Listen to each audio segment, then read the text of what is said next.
We're so glad to have you here again. Let's praise Him together. Come on. Hallelujah.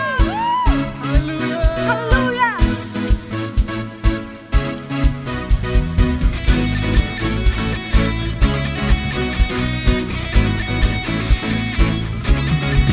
You are here as we lift you up.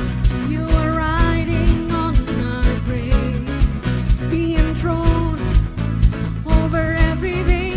You are seated in our praise.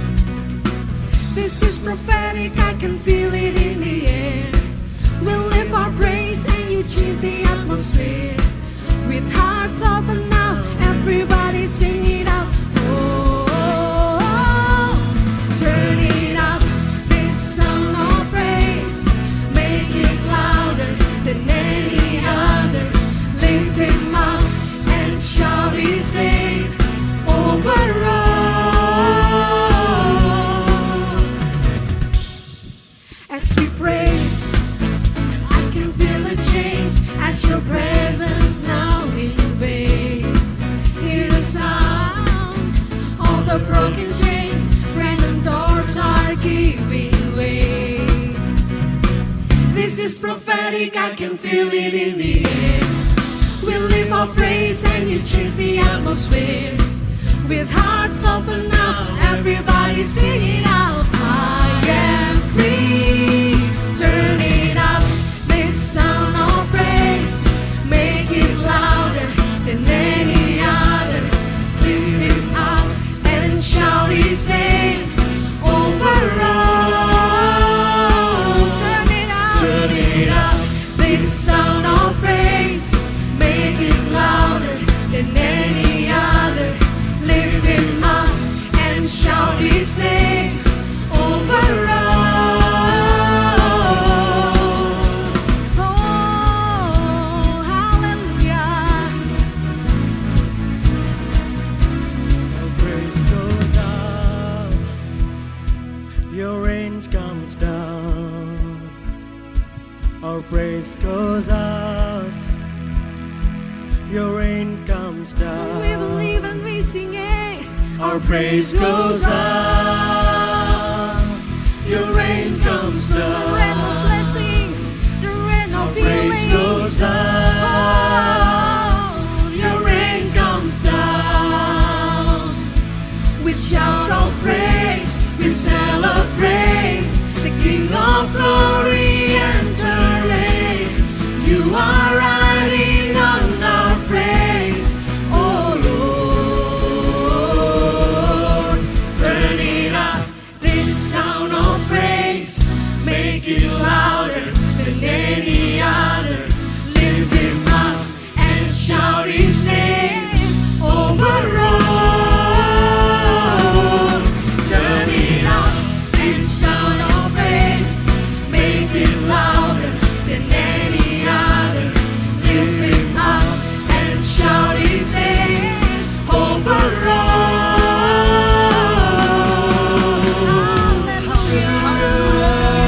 Haleluya, karena Dialah hanya Sang Raja dan Dialah yang berkuasa. Mari sama-sama kita pujikan lagu ini dengan sukacita. Haleluya. Woo!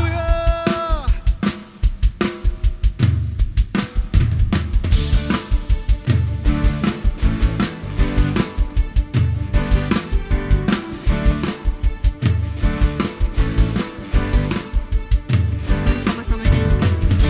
Pujilah namamu Tuhan, kuat dan penuh kemuliaan. Satu suara Bapak. Satu suara kami nyatakan, kebesaran-Mu kekal selamanya. Terpujilah.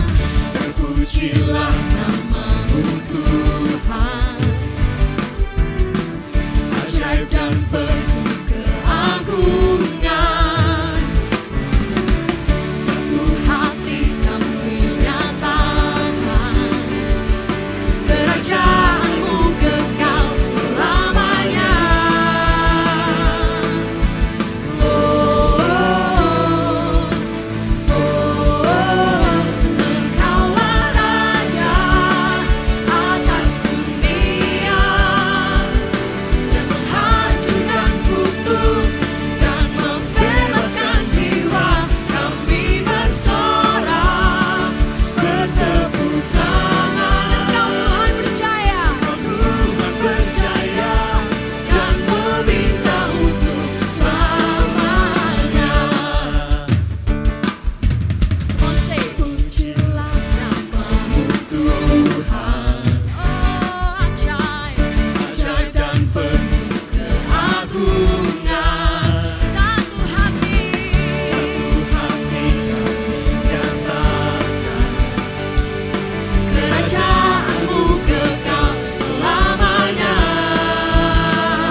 Shalom remaja, mari saat ini kita akan mendengarkan firman dan sebelumnya kita akan berdoa terlebih dahulu.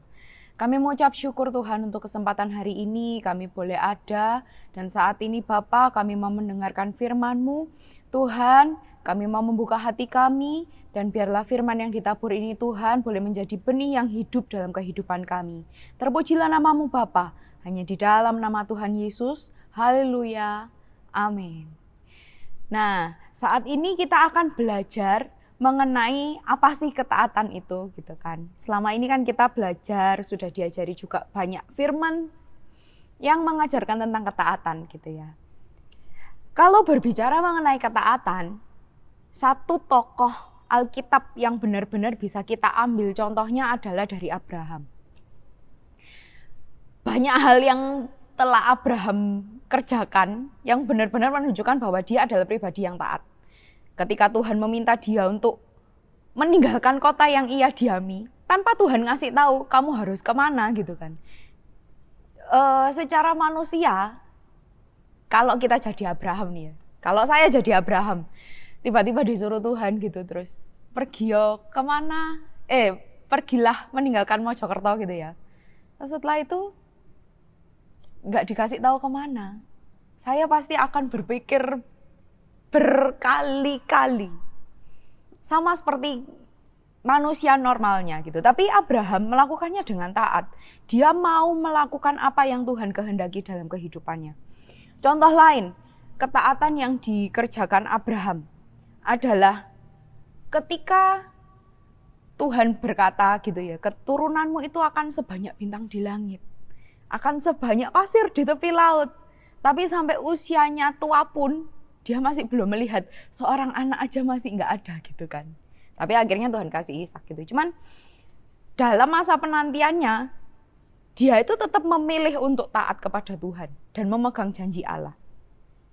Lalu ketaatan yang paling banyak diceritakan gitu ya, yaitu ketika Tuhan meminta Abraham untuk mempersembahkan Ishak. Anak yang sudah dinanti lama gitu kan. Terus Tuhan minta, persembahno ke aku gitu. Tapi Abraham melakukannya dengan taat. Nah, Abraham ini merupakan satu contoh di mana dia melakukan ketaatan secara sempurna gitu ya. Nah, sekarang kita akan belajar hal apa sih yang mendasari ketaatan gitu. Yang pertama, taat itu karena percaya gitu ya. Dalam Kejadian 22 ayat yang kelima, Abraham itu berkata kepada bujangnya, tinggallah kamu di sini. Nah, aku akan berdoa bersama anak ini, ya bersama Ishak gitu kan. Lalu, apa yang ia katakan berikutnya? Sesudah itu kami akan kembali. Padahal kan ceritanya dia tahu toh, seharusnya dia pergi mempersembahkan Ishak. Terus dia kembali dari tempat itu pasti kan kembalinya seorang diri. Tapi Abraham berkata kepada bujangnya, nanti kami akan kembali. Kami itu maksudnya dia sama Ishak gitu.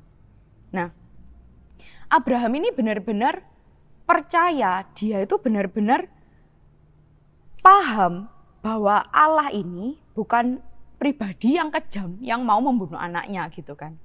Abraham ini benar-benar percaya bahwa Allah itu Allah yang baik. Kalau kita nggak percaya, kalau Abraham pun juga nggak percaya, dia nggak mungkin taat. Contoh, saat ini kita kasih contoh. Kalau misal kita disuruh orang yang nggak kita percayai, nggak mungkin kita mau taat sama dia gitu ya. Misal tiba-tiba di jalan ketemu orang, kamu nanti kalau lewat situ belok ke kiri ya. Nah, sometimes kita kalau nggak percaya, itu kayak, ngapain aku belok ke kiri gitu kan, kamu siapa? Aku gak mungkin percaya sama kamu, ya ngapain aku ikut belok ke kiri gitu kan. Lain halnya kalau kita disuruh sama orang tua, ayo kamu hari ini belajar ya. Lah karena kita sudah percaya sama orang tua, bahwa orang tua akan memberikan yang terbaik, maka kita akan taat, kita akan belajar, kita akan melakukan apa yang orang tua kita kehendaki dalam kita gitu ya.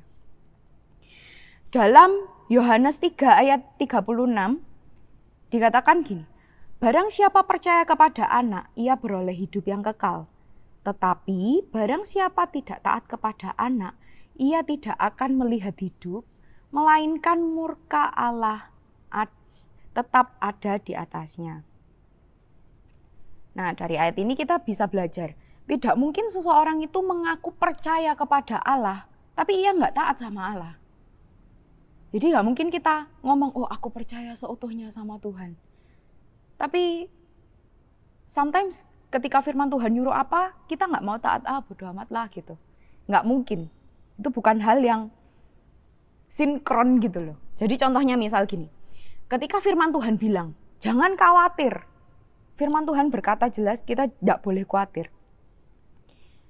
Kan nggak mungkin, ya kita harus taat gitu loh. Kita harus tetap taat, kita harus tetap nggak khawatir karena Allah tetap pelihara gitu ya.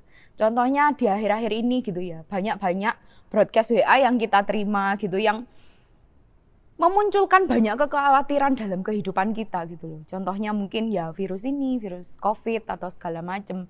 Banyak hal yang di broadcast yang tanpa kita tahu kebenarannya itu membuat kita khawatir.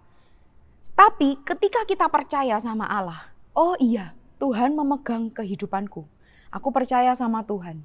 Dan Tuhan bilang aku enggak khawatir, aku enggak boleh khawatir. Ya, kita akan akhirnya melakukan firman Allah, kita nggak akan khawatir. Kita akan tetap taat di dalam apa yang Allah kehendaki gitu ya. Apa yang Allah firmankan, ya kita nggak khawatir gitu. Karena Allah memelihara kita. Lalu, dalam Alkitab juga diceritakan ada seorang muda yang kaya. Lalu, dia datang kepada Tuhan, dia bertanya kepada Tuhan, apa yang bisa aku kerjakan untuk mendapatkan hidup yang kekal? Dia bertanya seperti itu. Lalu apa yang Tuhan katakan? Jualah harta bendamu, berikanlah kepada orang-orang miskin. Lalu respon dia berikutnya apa? Kalau kita baca lebih lanjut lagi, dia kecewa, dia pergi meninggalkan Tuhan. Tanpa, ya kalau bahasa gaulnya ya, tanpa say goodbye sama Tuhan, dia langsung pergi. Nah, gini, kita kalau bisa lihat backgroundnya orang ini gitu ya, dia tuh bukan orang yang sembarangan gitu. Dalam ayat-ayat yang sebelumnya kita bisa lihat bahwa dia itu nggak membunuh, dia nggak berzina, dia tidak mencuri, tidak bersaksi dusta atau yang lainnya. Tapi kenapa kok akhirnya dia kecewa? Satu kekurangan yang dia miliki adalah dia tidak bisa percaya seutuhnya. Dia tidak bisa percaya 100% kepada Allah.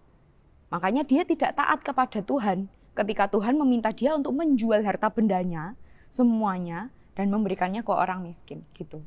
Jadi dia tidak memiliki kepercayaan 100% ke Tuhan sehingga dia tidak bisa memiliki ketaatan 100% kepada firman Allah gitu ya. Ini poin yang pertama.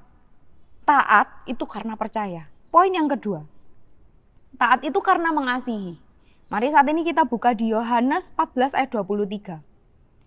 Jawab Yesus, jika seorang mengasihi aku, ia akan menuruti firman-Ku, dan Bapa-Ku akan mengasihi dia, dan kami akan datang kepadanya dan diam bersama-sama dengan dia. Wow, ini ayat yang sungguh luar biasa ya. Jadi, bayangkan jika Tuhan, Allah, itu tinggal dalam kehidupan kita, hidup di dalam kita, itu kita benar-benar mendapatkan semuanya. Karena Allah adalah sumber segalanya. Dia adalah sumber berkat, dia juga sumber sukacita, dia juga sumber damai sejahtera. Allah itu sumber kehidupan kita, dan ketika Ia berkenan untuk tinggal dalam kita nggak perlu khawatir untuk kekurangan apapun.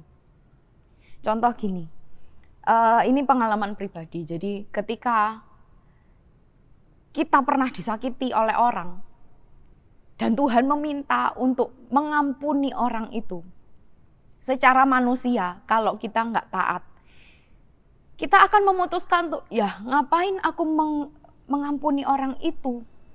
Untungnya apa untuk aku? Nggak ada. Ngapain aku memutuskan untuk mengampuni orang itu? Tapi ini yang saya kerjakan ketika Tuhan meminta untuk saya mengampuni orang. Yang saya dapatkan adalah damai sejahtera dan sukacita Allah itu limpah dalam kehidupan saya.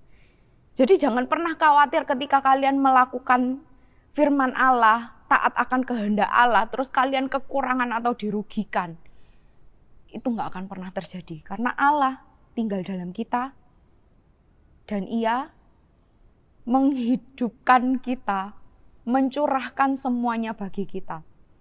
Dan ketika saya memutuskan untuk mengampuni orang tersebut, itu saya lakukan karena saya mengasihi Allah. Jadi, ketika kita memutuskan untuk mengasihi Allah, kita juga akan taat gitu ya. Jadi itu poin kedua. Lalu poin yang ketiga, taat itu karena mengerti. Jadi gini, ketika kita ibadah offline gitu ya, tatap muka, lalu WL-nya bilang, ayo angkat tangan. Ketika kita mengerti kenapa kita harus angkat tangan, kita akan angkat tangan.